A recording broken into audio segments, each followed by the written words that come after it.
Naam, ndugu yangu Musa. Naam. Tumefika katika hifadhi eneo la camp. Na mimi nataka kuja na familia. Karibu. Sasa nafsi yangu inaogopa hapa, maana naona hii miti, mandhari inavutia, lakini na ukimya huu na tenti kwanza tungeona ndani ya koje, lakini ndo hapa inakuwa hivi na mtu usalama inakuwaje? Naam. Hii ni moja kati ya camp kubwa ambayo inapatikana ndani ya hifadhi ya msitu asilia wa Pugu. Tunaita ni Bamboo One Campsite. Lakini pia ni moja kati ya camp ambayo ipo chini ya eneo la mianzi. Moja kati ya usalama mkubwa ambao unapatikana katika eneo hili kwanza ni tenti yake. Ni tenti ambayo kwanza hairuhusu mnyama yoyote kuingia, hairuhusu mdudu yoyote kuingia ikishafungwa vizuri. Lakini usalama wa pili ni kwamba katika hili eneo ni moja kati ya eneo ambalo usiku ni tabia kuwashwa moto. Kwamba ni ishara kumwambia mnyama hili sio eneo lako, kwa hiyo hatosogea. Kwa hiyo kipindi guide atakuwepo usiku atakuwa akichochea ule moto usifanyaje? Usizime. Ili mbali kuambia mnyama katika hili sio eneo lako. Lakini pia ni moja kati ya wanyama ambao hawasogei katika maeneo haya kutokana na asili ya aina ya miti ambayo tupo. Hii ni asili ya aina ya miti ambayo inatoa baadhi ya sumu ambayo haimruhusu mnyama aina ya nyoka kusogea katika eneo hili hapa. Miti hii. Ukweli ni elimu. Lakini by the way Musa, naona panavutia. Kwa hiyo huku kote familia zinaweza zikakodisha zikakaa. Zinafunga tu tenti zake, zinafunga nasema basi tutafunga huko tenti, lakini eneo hili hapa litakuwa kwa ajili ya kukaa wote, kupiga stori, viti vitazungushwa, moto utawashwa katikati hapa. Na kuna muda ambao unaambiwa bana ukifika muda huu hakuna kaa nje? Hapana. Ni mgeni anaposema bwana, maana mimi sasa hivi naenda nimechoka muziki. Mijoka? Hakuna. Haya, nadhani tushajua. Kwa hiyo tuje tembelee hifadhi yetu ya Pugu. Mandhari kiukweli ni mazuri, yanavutia na bado kuna mengine mazuri. Tuende katuonesha hata tenti moja hapa tuliona. Lakini pia katika eneo hili hapa kuna swichi za umeme hizi ambazo zimepita. Kwa mgeni anaweza kuja na taa au taa zinapatikana huko ndani, mgeni akitaka taa. Sasa bwana, mimi nataka taa, zitachomekwa waya, zitazungushwa kwenye hapo kidogo afadhali. Kama kuna taa. Maana sasa nyumbani tu umeme katika pana kwa balaa. Sasa huu ni mfano wa tent sasa. Ambao tayari ishafunguliwa. Kwa hiyo ukifungua mlango wa nje una uwezo wa kuacha mlango wa ndani hivi. Kupitisha hewa aina ya neti hivi. Hapa mnyama hapiti. Hapa mnyama hapiti wala haingii. Lakini unaweza uko ndani ile unachungulia mazingira ya nje. Lakini pia unaweza ukafunga huu madirisha kwa sababu unaweza kufungulia ndani na kufungia ndani. Ndio haya. Hii ni ukubwa wa wastani kulala watu wangapi? Hii bwana, kwa ukubwa wa wastani ukiweka magodoro 4 wanaweza kulala mpaka watu 8. Asante. Karibu sana. Tuendelee. Mpenzi mtazamaji, ndugu yangu Bwana Arafat, nipo naye katika ziara hii. Tunatembea, tunajiona kwa na hali ya manyunyu. Bana, mpaka sasa hivi unasemaje? Maana kwa ni muoga wa nyoka. Wacha kwanza tuendelee na safari. Nitapata cha kusema. Kwa sasa ndo kwanza tunaanza safari yetu. Na ni mtu ambaye anakaa nyuma. Panateleza sana. Panateleza. Unaweza ukasema uko katika msitu wa Amazon.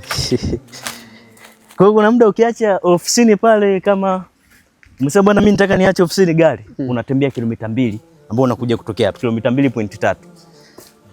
La ya njia hii hapa ni njia ambayo haina ngazi, ni njia asilia. Activities ambazo ziko pale. Huku kuna camp ambayo inatengenezwa sasa. Ndio wale mafundi ambao tuliona wanapanda. Kuna camp ambazo zinatengenezwa zikiwa nini? Zikiwa kwenye zile bodi juu ya. Natengenezewa bodi ndani ya msitu hapo kuna milima fulani. Nikirudi hivi tutapita hivi hiyo. Sasa safari yetu bwana ina urefu wa kilomita 1.32, sio mkubwa sana. Kilomita 1.32. Lakini ni safari ambayo itakuwa ina vituo vitatu vya kupumzika. Nasema kituo cha kwanza tutaona 5% mpaka 10. Kituo cha pili tutaona 70%, lakini cha tatu tutaona 99% ya Dar es Salaam. Yaani jiji lote. Jiji la gharama. Wenyewe anakuambia jiji la gharama, watu wake waishi kwa maamu. Jiji la watu walio banana. Ukiangalia uweze kaona nyumba yako ni ipi. Hapa ndio eneo ambapo tunaanzia safari yetu. Sio pakubwa sana kama tunavyopaona. Kwa hiyo ni moja kati ya eneo ambapo tunasema kila barabara ina gari. inategemea ni aina gani ya gari inatembea. Kwa hiyo kama gari yako ni Scania, hakikisha ni taratibu. Huu ndio mpugupugu, asili ya eneo hili kuitwa Pugu Kazimzumbwi. Sayansi uliitwa Militia puguensis. Hii ndio uniqueness ya hifadhi hii kuitwa Pugu. Moja kati ya mti ambao unapatikana maeneo machache sana duniani na unaokaribia kupotea. Na kwa nini unaota mithili ya nyoka nyoka? Hii asili yake kubwa nasema hii ni climbers, miti ambayo ina tabia ya kupanda.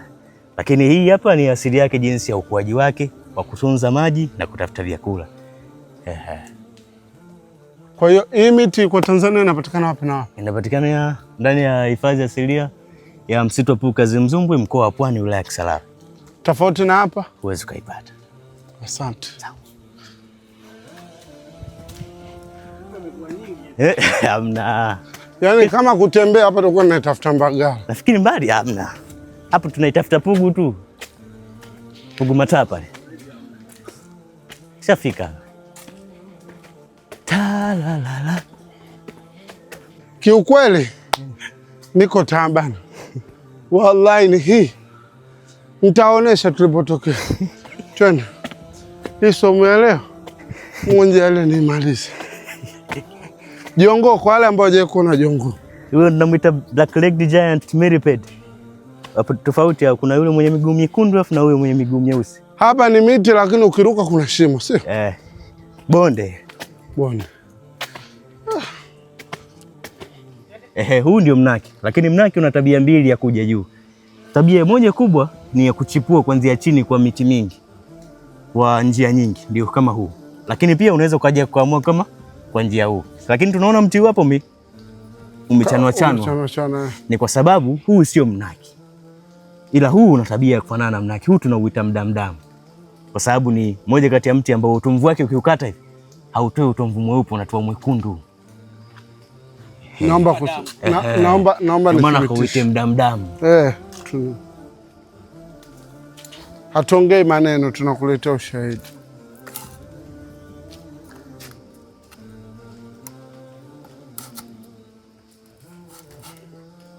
Bora ulivokata mwenyewe mambo porini na zakata soka sio uliniumiza. Kwa ndani sana.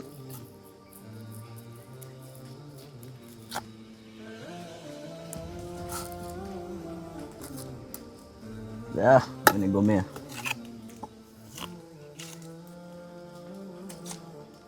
Lakini sisi hapa damdamu zinakuja. Zinakuja taratibu. Moja kati ya mdamdamu. Kwa hii ni tofauti na huu. Ili mradi kutofautisha ndio watu wanapitaga hivi wanachana. Ili kujua bwana huu ni mnaki au ni mdamdamu. Ndio maana unaona hivi. Hapa bwana kuna hongera, tumepewa hongera. Kwa maana bwana tumekaribia kumaliza. Wallahi nasikia misuli ya kigimbi hapa. Wallahi tena wangu. Japo ni hongera ya kinafiki kidogo. Ni hongera ya kinafiki. Kwa sababu hongera hii hapa inawapa wale watu ambao Watanzania ambao wakitembea wakifika listing point namba 1 pale wanaanza kuleta visingizio, nafsi imegoma. Sijui mwili umesemaje? Ndio maana hapo anapoongea bwana ushafika. Lakini ni moja kati ya kigongo ambacho kina ngazi zaidi ya 189 kuelekea juu. Unaruhusiwa kutembea kama mchezo. Subiri wanamusa. Unaruhusiwa kutembea kama mchezo. Kama mchezo? Kwa maana unasema bwana mimi kama ngazi ni 189. Mimi natembea ngazi 40 au 50 natembea 50. Kwa hiyo unaniambia huko kote tulipopita hapa sasa hivi kuanzia hapa hapo uliposimama wewe tuna ngazi ngapi mpaka 189? 189. Na ni kwenda juu? Kwenda juu. Na ndio hapa ambapo panakuruhusu wewe utembee kwa miguu minne, utumie miguu na mikono ni sawa. Inamaanisha utambae. Na hii hapa inaonekana kweli kuna watu wanatambaa huko hapa. Unaona wazungu wanatambaa waelewi. Shafika sio mbali sana. Ikunja hapo kama ngazi 100 tu hivi. Unatulia zako.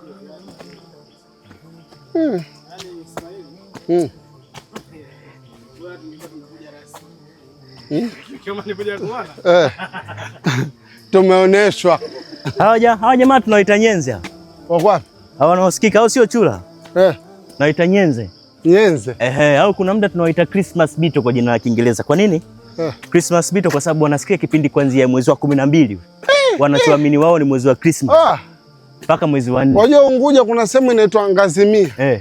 Lakini ni kiboko. Amia si pale tu. Sio nyingi. Kwa tupumzike. Tu relax kwa pale. Yaani sio kusimama. Upandaji wetu wa kivivu. Wa kivivu.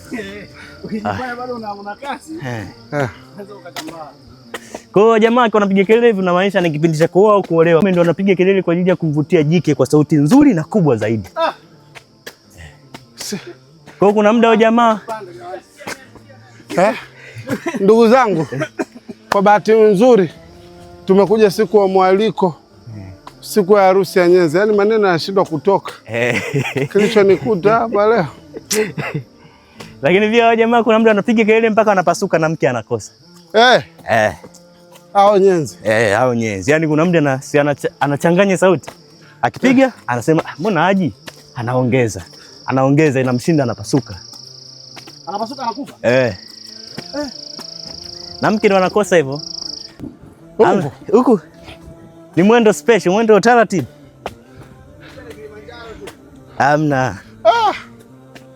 Kilimanjaro bwana ni rahisi. Kuona tu unaona kibango pale maana. Twendeni. Unaona mwamba anakimbia kule. Mwamba achoki kana. Hii namba hii kweli. Wallahi unaona kama unakanyaga sijui matuta viazi. Sema hapo karibu tu. Kibaliza hapo basi tu. Hakuna shida kabisa. Arafati. Mfila hapo kipanda kama unaingia kwenye shimo. Utena. Hamna vima mawe. Mawe madogo sana. Kile panapitika. Ila hivi anapitika nzuri. Ndugu yangu. Sisi kwa ramani ya haraka hapa tumetokea upande gani? Sisi tumetokea huku. Lakini ofisini tumetokea huku baada ya mlima huu hapa huku chini tutokea. Leo tukifika pale juu pale ndo tunapaona kote tulipotoka. Tulipotembea. Tuondoke. Kama kuna gorofa pale ambayo haijamalizika pale. Ile pale. Ile pale kwa pembeni hapo ile barabara gari inapita ile pale. Pale ndio ofisini pale. Kule tulipokuja kule. Ile pale nyeupe. Tukapita hivi tukaja kuingilia pale Minaki. Afu tulipopaki gari ni pale. Pale kwenye mto ule. Bwawa, umeona bwawa. Tukapaki pale tukatembea mpaka pale resting point ya kwanza ile pale sasa pamejifunga. Hii ya pili. Sima tutembea sana. Si pale tu. Sio mbali. Check the view. Post ile kule majengo matatu pacha. Naanza kuyaona ile kule. Ile jengo lile la mawasiliano. Mawasiliano uko unakuja hivi, uko unarudi tena hivi unaona kuna majengo kama minara imesimama pale. Katikati pale. Ile Songa asili. Wanapofua umeme pale Kinyerezi. Afu kuja tena hivi unaona kuna bati limelala chini kama jekundu afu kama linaonjana kwa chini. Pale ndio Pugu station pale. Machinjio lakini pia ile ni kiwanda cha mbolea. Assalamu alaikum wa rahmatullahi wa barakatuh to my brothers and sisters. Leo tukiwa katika mfungo wa Ramadhani za mwisho Buko Media, team Buko Media, tukiwa na cameraman wangu wa siku zote Bwana Yasin Buko ambaye ndiye anatuchukua. Tuliamua kuja kufanya ziara Pugu Kazimzumbwi, kutembea, kujipima kidogo mwili. Unajua Muislamu atakuwa na nguvu. Lakini wakati tuko huku tukakutana na my brothers, ndugu yetu hapa mkurugenzi wa Global Online Institute, naye alikuwa yuko huku na nimemkuta katepeta kweli kweli. Nikasema tutamsalimia, nadhani najionea view. Kiukweli ni pazuri, view ya Dar es Salaam yote unaiona. Hii yote ni yote. Hapa unaiona Dar es Salaam yote, posta ile pale. Na unaweza ukajiuliza nimepita wapi mpaka nafika hapa juu. Njia zipo chini ya msitu. Humo ndani unapita. Sasa humo hamna sauti ya muadhini wala nini, ni sauti ya mijoka, michatu basi. Ndugu yangu salamu alaykum. Salamu. Vipi hali Sheikh? Mbona umetepeta? Sio mchezo. Kuna kilima kikali sana. Japo unasema ni kilomita 1 lakini ukija bila ya mazoezi unatembea kwa miguu 4. Hebu tupe umejifunza nini kwa ziara hii fupi uliokuja? Nimejifunza vitu vingi sana ikiwemo jina la mti mpopoma ambalo nilikuwa nikilisikia sana huko mtaani. Leo nimejionea mti huo. Maana mpopoma nini? Mpopoma ni Kama ni mtu basi itakuwa ni kama jitu jinga jinga, lakini kama ni mti ambao hauwezi kutengeneza mti wala hauwezi kutengeneza kitu chochote na hauna faida yoyote katika. Sio kuni, sio nini? Sio kuni wala sio mbao. Kwa hiyo unamwambia mtazamaji hapa sikubali kuitwa mpopoma kabisa. Lingine, kitu kingine kwa mazingira ya moja kwa moja kwanza tumepata faida kwa sababu katika kufanya ziara au safari kuna faida kubwa sana, lakini kitu kingine tunakuja kuangalia hadha khalqullah, uumbaji wa Allah subhanahu wa ta'ala, ndio kitu kikubwa. Kwa hiyo karibuni pia na nyie jamani, njooni mtembee, mtaenjoy. Walillahi alhamdu, kiukweli tumefurahi, japo uje umejipanga kweli, sio kujipanga kwa vyakula, hapana, mwili umeuandaa. Yani kama wewe ufanye mazoezi, ukija ukitoka huko utalala siku 2 au uamki. Tuko juu ya kilele, nadhani nashuhudia. Basi sisi tuseme tualike, tunanyie mje mtembee, tufanye utalii wa ndani. Tuagaidi, njoo bana Sheikh Musa, njoo na useme kitu. Njoo waambie wanaotazama kwanza kidogo kuhusu Pugu Kazimzumbwi. Assalamu alaikum. Wa alaikum salaam. Bwana, Pugu inawakaribisha. Pugu inakaribisha mje kuona vitu vingi. Mmoja kati ya eneo la kuona uumbaji, lakini pia kukumbuka asilia ya maeneo ambayo tumekuwa tukipitia. Lakini pia ili ni moja kati ya eneo kama zoezi kufanya kushtua mwili. Sio kila siku wewe Dar es Salaam tu unapata kelele za magari, pikipiki. Unabidi uje kusikiza sauti za ndege huku, za wanyama na uvumo wa upepo wa miti. Kwa hiyo itakuwa inakusaidia kwenye kutuliza akili zako, kusoma vitabu vyako vya dini na vitu vingine kuwakumbuka. Asante sana ndugu yangu. Bana Musa. Naam. Mimi nataka nikuulize swali. Ilichukua muda gani mpaka au iligundulika mwaka gani mkaje huku juu mkajua huku ukiwa unaiona daa yote? Kwanza hii ilianza 1947. Ilikuwa kama eneo la uhifadhi, lakini pia lilikuwa ni pori la akiba. Lakini ilipofika 2020 ikapewa hadhi ya kuwa hifadhi sasa, kuwa eneo la utalii, ili kuendelea kufanya kukuza eneo hili hapa lisiendelee kuharibika kwa watu wenzetu ambao wanakata mikaa. Lakini pia lilikuwa ni moja kati ya eneo zuri kwa ajili ya kuja kufanya matembezi, na watu walikuwa wanaona kama sasa ona hiki inaweza kuwa chanzo kizuri cha utalii, na kikafanyika kipindi kuanzia 2020 kuanzia 2019 2020 rasmi. Ndugu yangu popote ulipo, Mtanzania mwenzangu na ambaye si Mtanzania, labda mimi nikwambie viingilio vya hapa ni affordable kabisa, ni bei nafuu kwa Mtanzania, kila mtu anakiweza.